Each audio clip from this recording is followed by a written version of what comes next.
Welcome back. I'm Dr. Mitch Kennedy, owner of Design with Nature. In this final part of the series on the current status of corporate sustainability programs, I show you how the emperor can go from no clothes to a new suit that provides great opportunities for the savvy manufacturer. Impacts on resource demand. Amory Lovins, one of the forefathers of energy efficiency, said that if you're going to save energy, you still have to promise people two things: cold beer and hot showers. If you think about this, it's quite true. Any lasting improvements must either maintain or increase our living comforts.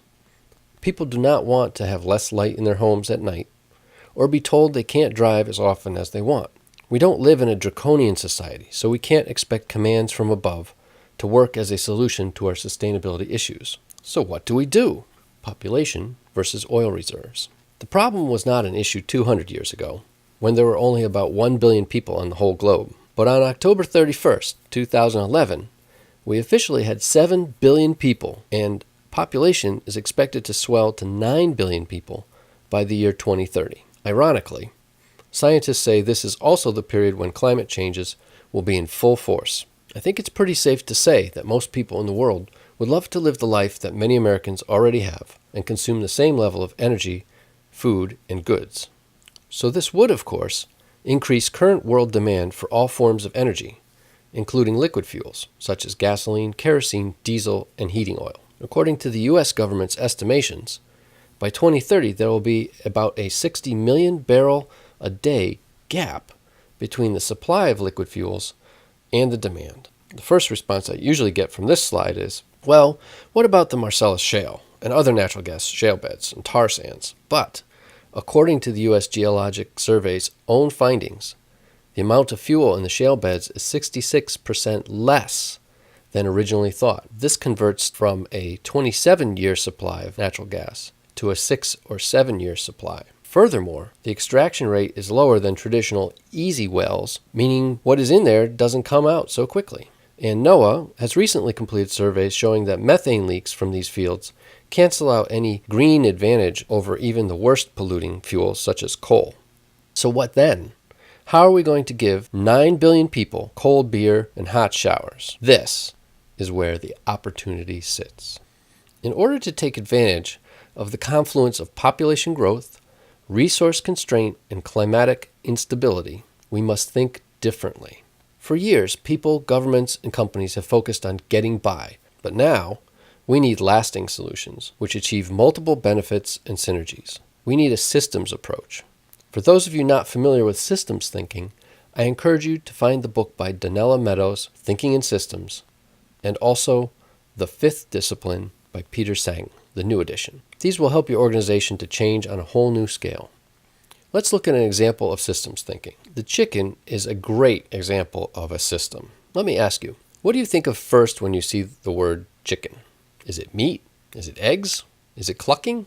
Did you know there are 5 other uses for chickens? They can till your garden, they can weed it, they remove plant pests, they can provide fertilizer, and feathers. In fact, some farmers collect the manure and use it as fuel to heat their greenhouses. It would appear the chicken is a tiny system of farming and creating food.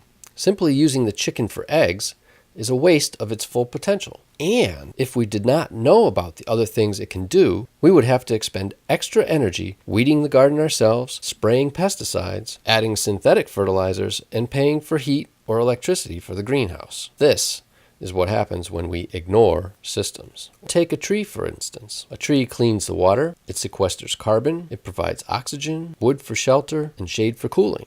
All species have value. Carbon. Bad in the air or water, but good in the soil. We also need to change our perspective on the carbon problem. It really belongs in the ground and not in the air. The carbon cycle is the transfer of carbon from the atmosphere to vegetation and oceans, and the release of carbon into the air by mammals through breathing and decomposition of vegetation. Adding extra carbon to the air from underground, such as oil and natural gas deposits, and land use practices, such as clear cutting, paving, and forest fires, has thrown this system out of balance. So any solution that can get carbon out of the air or put it into the soil represents opportunities for products and services. Population. Not really a problem, a wellspring of creativity, an instrument of progress, and a source of motivated participants. Similarly, we need to change our views on population and our relationship to other species on the planet. Encouraging a diversity of ideas, inventions, and actions is the only way we will overcome the global challenges facing us. Looking forward, given the population growth, resource constraints, and changing climate, we will need a whole new way of thinking about how our resources are allocated, our supply chains work, and wastes are reused. It's easy to see that we need to address multiple customers. This has been called the triple bottom line, a phrase coined by Andrew Savitz, author of the book by the same name. This counts the benefits to society, the planet, and the corporate bottom line. Now, where can we start? Would you please look closely at the 5 items with the arrows? Making changes to these areas will serve the triple bottom line and open new opportunities for new products, customers, and markets. The following facts come from the book Reinventing Fire by Amory Lovins. Just looking at the statistics of how much waste there is should start questions in your brain about what can be done differently. The U.S. economy, for example, consumes 20 times our body weight in raw materials per person per day. 93% of that is lost or wasted. And then 85% of the products that are made are discarded before or after just one use.